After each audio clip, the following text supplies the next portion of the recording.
Shalom jemaat Tuhan, jumpa lagi dalam acara Light of Revival, renungan firman Tuhan yang akan menuntun kita di sepanjang hari ini. Firman Tuhan hari ini terambil di dalam 2 Tawarik pasal 33 ayatnya yang ke-9.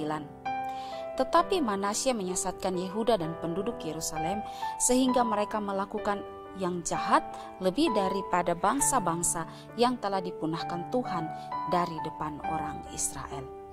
Hidup yang memberi dampak. Jemaat Tuhan yang terkasih, ada seorang pemuda yang tinggal di sebuah pondokan. Pemuda ini ingin pindah dari pondokan tersebut ke kota sebelah karena dia diterima bekerja di luar kota.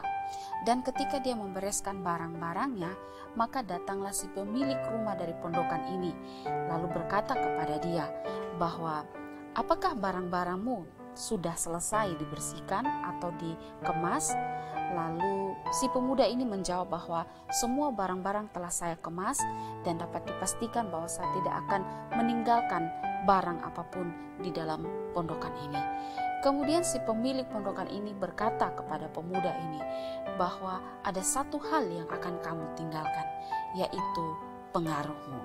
Saudara, hidup kita ini membawa pengaruh untuk orang lain atau berdampak pada orang lain. Seperti teks yang kita baca pada saat ini mengisahkan tentang Manasye. Manasye adalah seorang raja Yehuda yang terkenal sebagai raja yang jahat. Karena dia raja dan karena dia raja yang jahat, maka dia dapat menyesatkan seluruh bangsa Yehuda yang dipimpinnya. Bahkan ketika Manasye bertobat sekalipun, pertobatannya tidak membawa dampak yang terlalu besar bagi orang Yahudi. Manasye bertobat dan pertobatannya itu hanya membawa dampak bagi dirinya sendiri dan sebagian orang Yahudi yang bertobat. Tapi sebagian yang lain masih tinggal di dalam dosa, masih melakukan kejahatan-kejahatan yang pernah dilakukan oleh Manasye sebelum ia bertobat.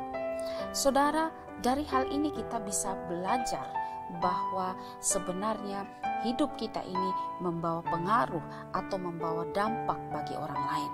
Apalagi sebagai seorang pemimpin yang mempunyai pengaruh.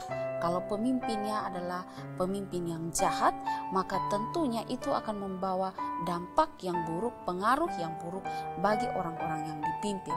Tapi kalau dia adalah pemimpin yang baik, maka tentunya dia juga akan menularkan, mempengaruhi orang yang dipimpinnya dengan pengaruh-pengaruh yang positif atau yang baik.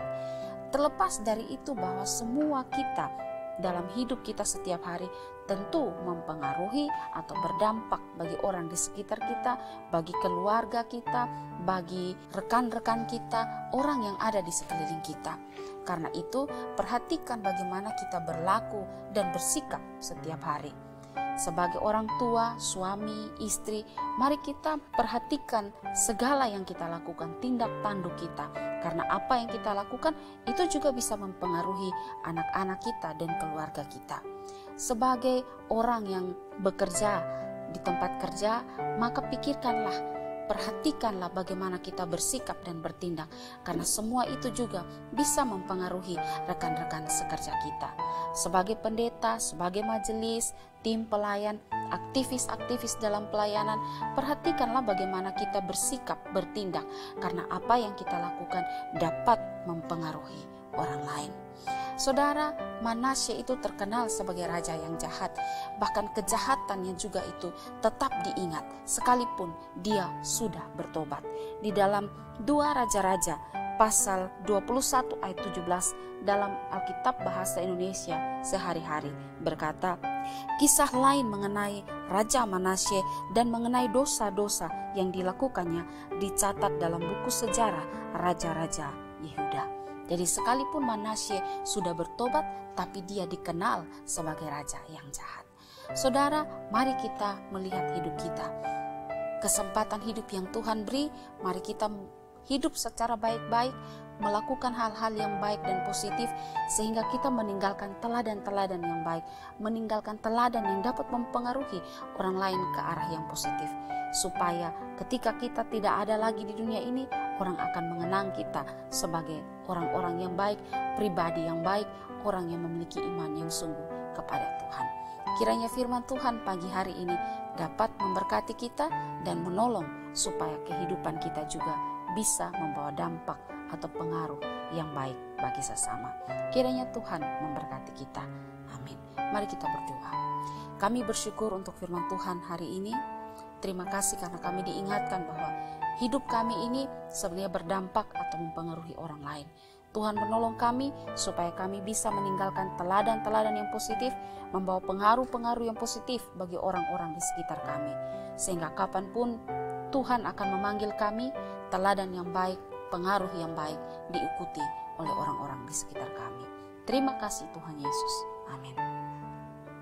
Jemaat Tuhan yang terkasih, mari jadikanlah firman Tuhan sebagai pelita dan terang bagi jalan hidup kita.